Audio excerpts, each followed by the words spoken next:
فأنا ناصح لإخواني بالصدع بالحق تبيض وجوههم. السكوت في مسألة الحزبية يضرها، فاصدع بما تؤمر وأعرض عن المشركين. سلامي على دماج ورجالها والشيخ يحيى ودار العلم يا سعد بانيها أجمعين أما بعد. Kita lanjutkan pembahasan dari adab.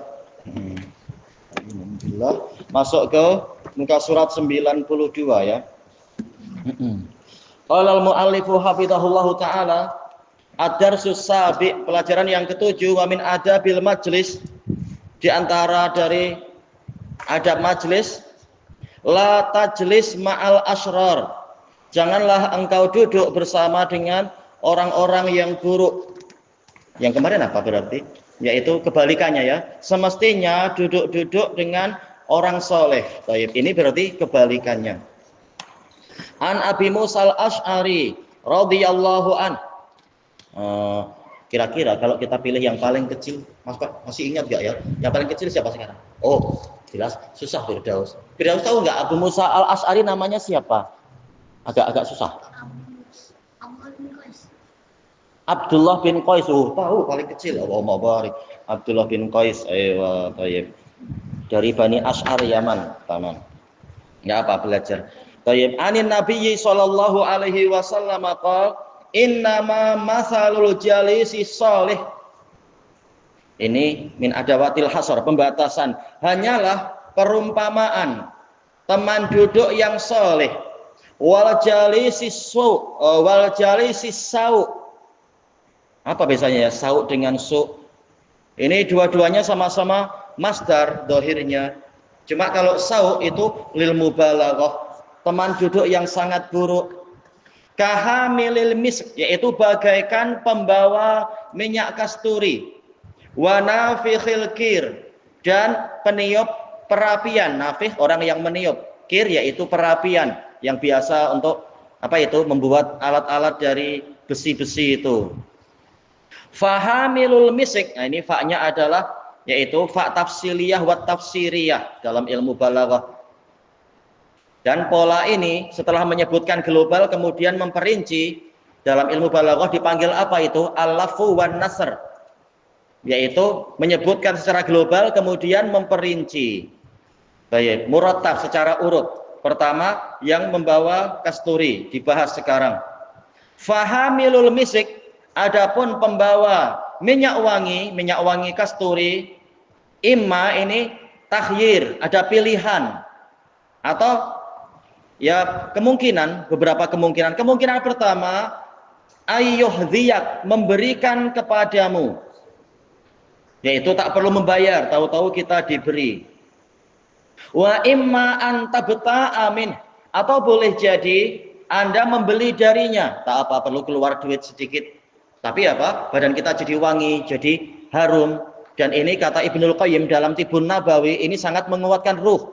Ruh manusia sangat memerlukan wewangian, sebagaimana dia akan tersakiti dan menjadi lemah apabila sekelilingnya itu baunya busuk. Baik. Cuma kadang ya kita lupa minyak wanginya tertinggal, tak apa.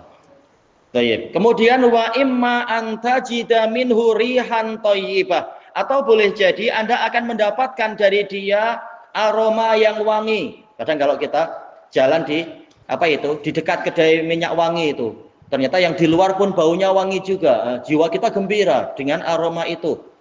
Kita berusaha menghirup sebanyak-banyaknya biasanya ya. Kesempatan free aja, tersebar kemana-mana baunya. Intinya kalau berdekatan dengan dia, kita untung banyak, tidak rugi sama sekali. Kemudian wana fi khulkir, peniup perapian. Ada yang pernah itu enggak kerja di situ atau tengok langsung atau pegang ya? Iya pernah tengok, minimal ya yang welding itu ya, nampak bagaimana apinya kemana-mana, membakar baju boleh jadi atau membakar kasut ya. Hamil pembawa. Dato' Ana di Indonesia memang kerjanya ini mengurusi besi-besi, dia bos masalah membuat cangkul, membuat parang, membuat pisau. Baik. Anak pernah cerita kok ya gitu-gitu. Anak kecil suka lasak kan, asal pegang sudah Ternyata belum kebal tangan waktu itu. Waktu itu. Memangnya sekarang kebal. Wah, langsung kesakitan, langsung lari ke bilik apa itu? Ke kamar mandi. Wah, masukkan tangan ke air. Salah sendiri, namanya lasa anak kecil. Baik.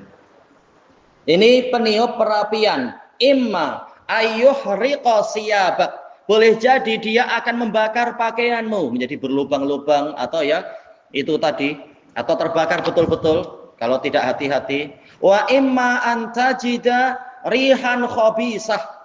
Dan boleh jadi juga Anda akan mendapati bau busuk, ya bau kerak besi yang terbakar, baunya busuk. Baik, sebagaimana kalau dalam level yang besar ada rumah terbakar, besi-besi terbakar, baunya busuk. Baik. Intinya kita rugi kalau berdekatan dengan yang seperti itu secara umum. Maka demikian pula yang namanya berdekatan dengan orang yang baik itu menguntungkan, berdekatan dengan orang yang buruk itu merugikan. Baik, hadis muttafaqun alaih. Fal jalisus salih, teman duduk yang soleh, imma an yang sahab, boleh jadi dia memberimu nasihat yang baik. Namanya apa? Teman soleh.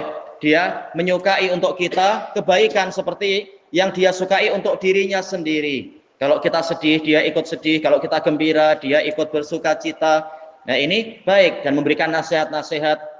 Wa imma an taqtadiya bi akhlaqihi thayyibah. Dan boleh jadi juga engkau meneladani akhlaknya yang baik, meniru. Tayyib. Dan Allah Ta'ala telah mengatakan wattabi sabila man anaba ilai, ikutilah jalan orang yang kembali kepadaku. Nabi Muhammad pun disuruh untuk meneladani Nabi Ibrahim, meneladani para nabi yang lain. Wasbir kama sabara ulul azm, bersabarlah engkau sebagaimana bersabarnya para rasul yang memiliki tekad yang sempurna. Disuruh meneladani mereka. Apalagi orang macam kita lebih layak lagi untuk berusaha meneladani orang-orang yang baik. Baik, makanya kita disuruh di dalam hadis muttafaqun alaih dari Abi Sa'id Al-Khudri tentang orang yang membunuh 100 orang itu, membunuh 100 jiwa. Disuruh untuk meninggalkan desa yang buruk dan bergabung dengan desa yang baik. Bergabung bersama orang-orang soleh yang beribadah kepada Allah di situ. Wal jalisus su, boleh su, boleh sau. Teman duduk yang buruk imma ayyad'u wa kalil fasad. Boleh jadi akan mengajakmu kepada kerusakan. Baik. Kadang kalau kita tidak mau ikut minum bersama mereka dikatakan sok suci lah, bau surga lah. Akhirnya kita jadi bolehlah minum sikit-sikit, lama-lama rusak. Baik. Wa imma an tata'assara bi akhlaqihi sayyi'ah, atau boleh jadi engkau akan terkesan dengan akhlaknya yang buruk, walaupun misalkan level dia level yang lebih rendah dari kita, mungkin murid kita. Terkadang murid berkesan pada guru, walaupun seringkali ya guru yang berpengaruh pada murid, tapi terkadang terbalik yang terjadi, malah guru terpengaruh dengan muridnya, ya. Fasad, kerusakan kepada kerusakan, ya. Sayyi'ah, buruk. Seperti yang disebutkan di dalam Tahdhibut Tahdhib, dalam biografi siapa? Gurunya Imam Ahmad, Abdur Razzaq. Yaitu Abdur Razzaq, jelas beliau belajar kepada ulama-ulama besar, belajar kepada Sufyan Ats-Tsauri, belajar kepada Ma'mar, belajar kepada Hammad bin Zaid, semuanya adalah ahlus sunnah. Tapi anehnya, terkadang muncul ucapan-ucapan yang orang boleh buruk sangka, engkau Syiah kah? Maka suatu hari Abdur Razzaq ditanya oleh Yahya bin Ma'in. Yahya bin Ma'in belajar bersama Imam Ahmad kepada Abdur Razzaq. Yahya bin Ma'in tanya, guru-guru Anda ini dari ahlus sunnah, Sufyan Ats-Tsauri, Hammad bin Zaid, Ma'mar bin Rashid dan lain-lain, dari mana Anda mendapatkan pemikiran Syiah ini? Maka Abdur Razzaq mengatakan, datang kepada kami, malah melupakan tadi, barusan ingat, yang Ja'far, datang kepada kami Ja'far bin Sulaiman Ad-Dubai, yaitu orang Son'a. Sementara Abdur Razzaq memang Son'a juga. Kemudian saya terkesan dengan gaya dia. Akhirnya saya mengambil kalam-kalam dia. Padahal ini murid, tapi mampu untuk mempengaruhi gurunya masuk kepada akidah Syiah. Walaupun jelas Abdur Razzaq tidak parah, cuma boleh jadi terkesan sehingga muncul kata-kata yang orang boleh salah sangka itu. Ini menunjukkan bahayanya berdekatan dengan orang yang tidak tepat. Walaupun orangnya tidak mengajak, tetapi akhlaknya boleh jadi akan menipu. Ya, Ja'far bin Sulaiman Ad-Dubai, orang Syiah. Dia soduk dalam masalah hadis. Baik. Dan bukan hanya itu tentunya, dikhawatirkan kalau orangnya itu dari kalangan mubtadi'ah, kalau kita duduk-duduk dengan dia, boleh jadi kita akan terkena laknat. Seperti yang diriwayatkan oleh Imam Abu Nu'aim Al-Asbahani di dalam kitab Hilyatul Auliya, sanadnya Hasan, dari Fudail bin Iyad, la tujalis ahlal ahwa fa inni akhsha antanzila alaika laknah. Jangan engkau duduk-duduk dengan pengekor hawa nafsu, karena aku khawatir akan turun kepadamu laknat.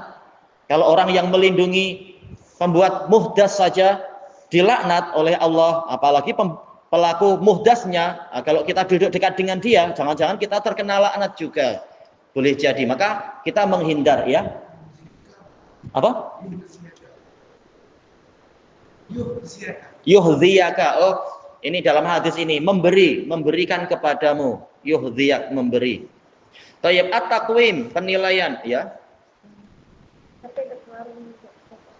Oh, Imam Abdul Razak bin Hammam As-Sun'ani. At-taqwim yang pertama, bimada yadurruka jalisus su. Boleh su, boleh sau. Dengan apa teman yang buruk itu membahayakan dirimu? Seperti apa membahayakannya, ya? Iya, mengajak kepada keburukan, boleh jadi apa lagi? Yang lain? Bahayanya apa, ya? Selain dia terang-terangan mengajak kita kepada keburukan, diajak merompak mungkin, naudzubillah, atau diajak minum-minum khamr atau berjudi. Yang lain apa? Selain mengajak, bahayanya apa? Iya, boleh jadi kita terkena kutukan. Baik. Ada lagi nggak yang disebutkan di sini? Apalagi? Iya, ikut akhlak dia yang buruk, ikut karakter dia, pemikiran dia dan sebagainya. Baik, karena tabiat itu sangat mudah mencuri tabiat orang lain. Baik, apalagi kalau kita masih kecil, belum banyak pengalaman, mudah ditipu oleh apa orang yang besar kepada gaya-gaya yang buruk. Mungkin kita semua pernah mengalami itu, tidak suka merokok, tapi karena teman-teman pada merokok, akhirnya lama-lama ikut juga, macam sedap ya, akhirnya ikut. Atau terkadang apa? Isyarat-isyarat tangan, meniru dan sebagainya, dengan alasan agar tidak tertinggal oleh zaman katanya. Ini bahaya, pengaruh akhlak dari lingkungan dia. Baik. Kemudian yang kedua, bimada yang fa'ukal jalisus salih. Dengan apa teman solehmu itu bermanfaat untukmu? Bentuk manfaatnya macam mana? Teman duduk yang soleh, ya? Iya, memberikan nasihat-nasihat yang baik. Apalagi? Iya, ikut akhlak dia yang baik. Ada lagi nggak? Di sini diberikan berapa, ya? Iya, mendapatkan rahmat. Karena orang yang rajin ibadah, insya Allah malaikat datang. Demikian pula rahmat akan mengelilingi dia dan turun kepadanya. Kita boleh jadi ikut mendapatkan juga. Baik. Sebagaimana dalam hadis Abi Hurairah yang diriwayatkan oleh Imam Bukhari dan Muslim itu terkait dengan innalillahi malaikatan sayyahin dan seterusnya. Yang di akhir hadis ada orang yang sekedar ikut duduk di situ, tahu-tahu ikut mendapatkan pengampunan dari Allah karena teman duduk yang baik tadi, ya. Itu gabungan dari tadi, yaitu mendapatkan rahmat, berarti tidak mendapatkan laknat. Yang ketiga, hal tajlis amamatil fas. Apakah Anda duduk di depan television wa tusyahidu ma fihi min suwar, menyaksikan gambar-gambar, wal musalsalat. Musalsalat itu apa ya? Apa musalsalat? Yang berseri, mungkin drama berseri gitu. Jawabannya? Wala. Ini membuang waktu. Kita sibukkan dengan yang lain, walaupun terkadang setan menggoda kita. Tahu kita sibuk ibadah, sibuk belajar, sibuk bermanfaat, digoda-goda untuk apa istilahnya? Tengoklah sebentar, tengoklah sekejap dan sebagainya. Digoda oleh setan. Setan termasuk teman duduk enggak ya? Iya, dia selalu menemani kita kan. Kemanapun kita pergi dia ikut. Ada setan yang selalu menyertai kita. Ini yang susah untuk kita terlindungi dari dia. Ya. apa? Tusyahid, menyaksikan. Yang terakhir disebutkan di sini, hal tusyahidus suwar. Apakah Anda menyaksikan gambar-gambar wal mungkarat, perkara mungkar allati tujad yang didapatkan fi ba'dil jawalat, di sebagian handphone? Jawabannya? Hah? Ayo, insya Allah lah. Terutama yang masih muda-muda, biar selamat terus. Jangan kecil-kecil sudah pegang handphone, nanti cepat rusak. Dulu anak tergoda juga ketika mau ke damat, takkan orang-orang lain bawa handphone, anak nggak bawa. Tahu-tahu dinasehati teman yang lain, engkau ke damat, engkau belajar atau mau pegang handphone? Untuk apa handphone di sana? Tahu-tahu di sana cuma anak yang nggak punya handphone. Di damat semuanya orang pada pegang handphone. Cuma paling tak lah waktu masih kecil sampai usia segitu, iya tidak pernah pegang handphone. Ya kembali ke usaha melindungi diri sendiri. Ilahuna wallahu a'lam.